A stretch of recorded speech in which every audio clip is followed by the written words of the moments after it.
आज एक और पुनर्जन्म की कहानी जिसने महात्मा गांधी तक को हैरान कर दिया। दोस्तों, साइंस इन सारी चीज़ों में बिलीव नहीं करता, पर आजकल ऐसी घटनाएं हो रही हैं और पहले भी हो चुकी हैं कि साइंस भी अब इन सारी चीज़ों पे बिलीव करने लगा है। तो दोस्तों, शुरू करते हैं एक दर्दनाक, खौफनाक और भयानक कहानी से। ये कहानी है 1926 की। अभी हमारा देश आज़ाद भी नहीं हुआ था और दिल्ली में जन्मी शांति देवी की। शांति देवी 4 साल की उम्र से ही कहने लगी थी कि मेरे पति हैं, मेरे बच्चे हैं। ये आश्चर्य की बात है ना, कोई बच्ची 4 साल की उम्र से ही अपने माता पिता को छोड़कर कहने लगे कि मेरे पति हैं, मेरे बच्चे हैं। तो ये तो बहुत बड़ी शॉकिंग चीज़ है। तो उनके माता पिता को ये अजीब लगा सुनकर। फिर वो बोलने लगी कि उनके पति का नाम केदारनाथ है, उनका नाम लुगदी देवी है, शांति देवी नहीं। उनके पति गोरे हैं, उनके जो चेहरा है उन पे मस्सा है और वो दुकान चलाते हैं और उनका वास्तविक घर मथुरा में है। तो ये सारी चीज़ें सुन सुनकर उनके माता पिता को बहुत आश्चर्य हो रहा था। ऐसा करते करते 2 साल हो गया। फिर उनके माता पिता ने सोचा कि आखिर ये ऐसा क्यों कह रही है, इस बात की पुष्टि की जाए।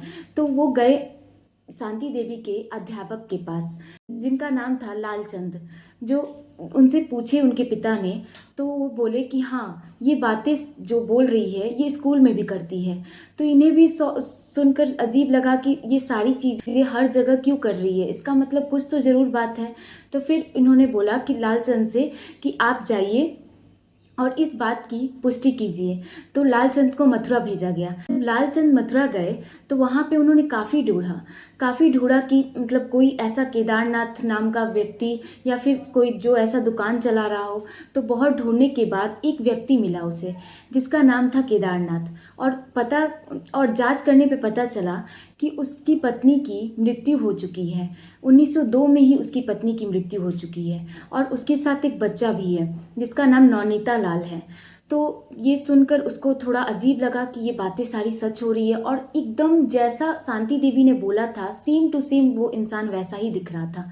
तो फिर लालचंद ने डिसाइड किया कि शांति देवी और केदारनाथ को मिलवाया जाए। तो फिर लालचंद ने केदारनाथ से सारी बातें बताई।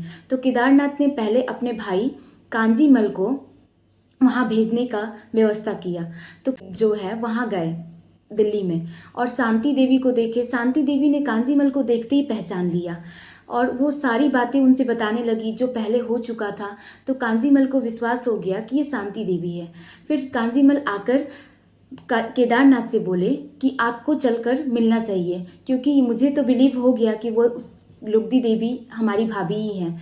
तो केदारनाथ ने बोला कि ठीक है, लेकिन वो वहाँ पर अपने छोटे भाई लालचंद चौबे के रूप में वहाँ पे गए और वहाँ पे जाते ही शांति देवी ने उनको भी देख के पहचान लिया कि ये केदारनाथ ही है। उन्होंने वेश बदला था, उसके बाद भी शांति देवी ने पहचान लिया और उनके साथ उनका बेटा भी था नौनीता लाल। नौनीता लाल को देखते ही शांति देवी ने उसे गले लगा लिया। तो फिर भी केदारनाथ ने सोचा कि और भी कुछ चीज़ें जाननी चाहिए।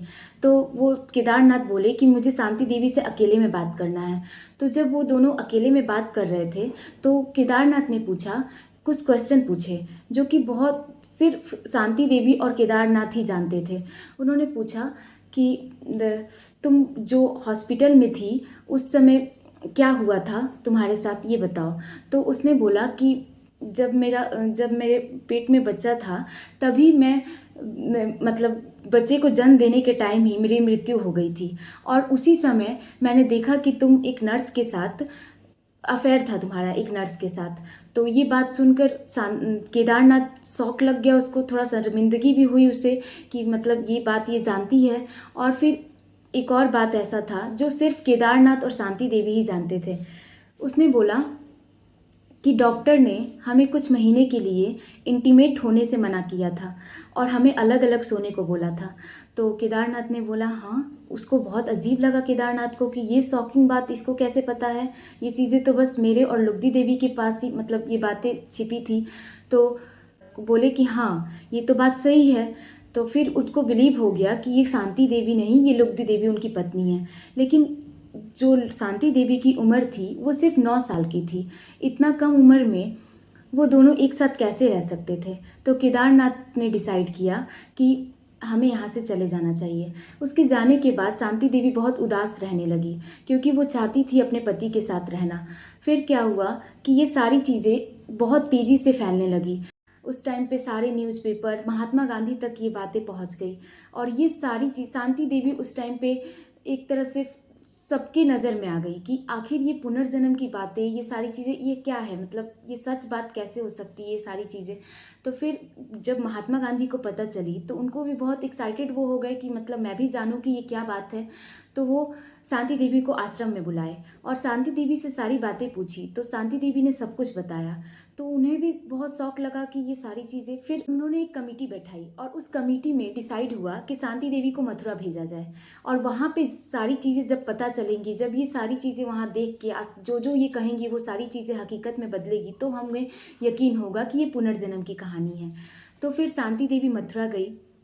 वहाँ उन्होंने हर एक चीज़ बताया कि ये दुकान यहाँ है, ये चीज़ें यहाँ है, वो क्या क्या करती थी उस टाइम पे, वो सारी चीज़ें उन्होंने बताया। तो सबको, जो कमेटी थी उनको भी बिलीव हो गया और ये चीज़ें, मतलब उस टाइम पे सबको आश्चर्य हुआ। लेकिन ये सारी चीज़ें एक बुक में छापी गई और सबने और सारे जो रिपोर्टर थे सबने इस बात पे गौर फरमाया और सबने ये ध्यान दिया कि हाँ, ये सारी चीज़ें होती हैं।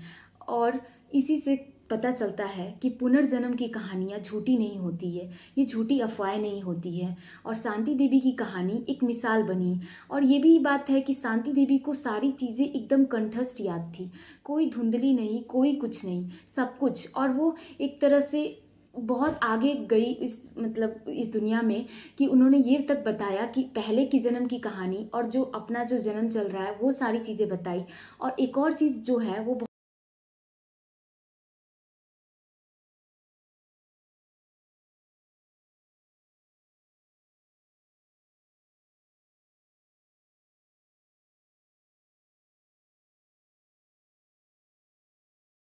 चारों तरफ से स्वर्ग पूरा बहुत ही खूबसूरत था, हर तरफ से फ्लावर, हर चीज़ें थी। और वहाँ पे बीच में कृष्ण भगवान बैठे थे और कृष्ण भगवान को मैंने देखा और जैसे ऐसा कुछ लगा कि मेरा तुरंत से दूसरे शरीर में प्रवेश हो गया, तुरंत मेरा दूसरे मतलब जन्म हो गया।